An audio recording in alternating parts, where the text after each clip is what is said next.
Здравствуйте, дорогие соотечественники, казахстанцы, военные, военнослужащие, полицейские. Сегодня я хочу вас попросить одуматься, подумать.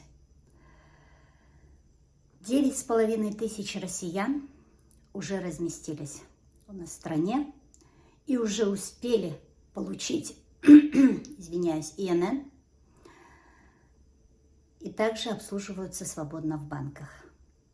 Это говорит о том, что наша миграционная служба, мы и знали, что она продажная, но на сегодняшний день ни капли патриотизма,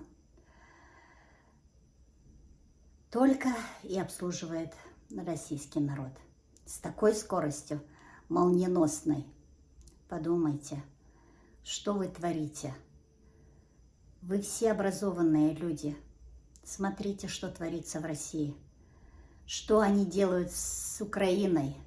Весь мир отвернулся сегодня от России. А вы, благодетели, помогаете, обслуживаете россиян, бедных, многострадальных россиян.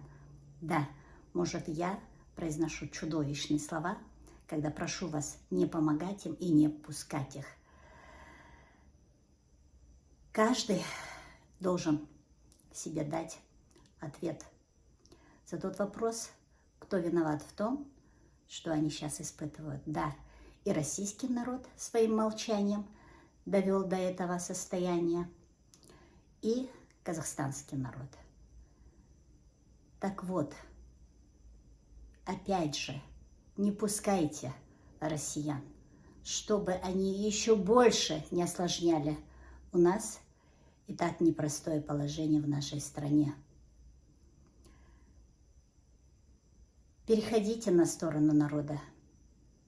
День Х очень близок, поэтому будьте на стороне народа. С вашей помощью этот день придет скорее.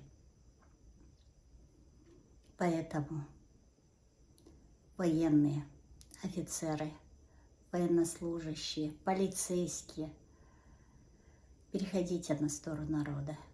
Я вас очень прошу. Помогите своему народу. Поддержите свой народ сегодня. Приблизьте День Победы.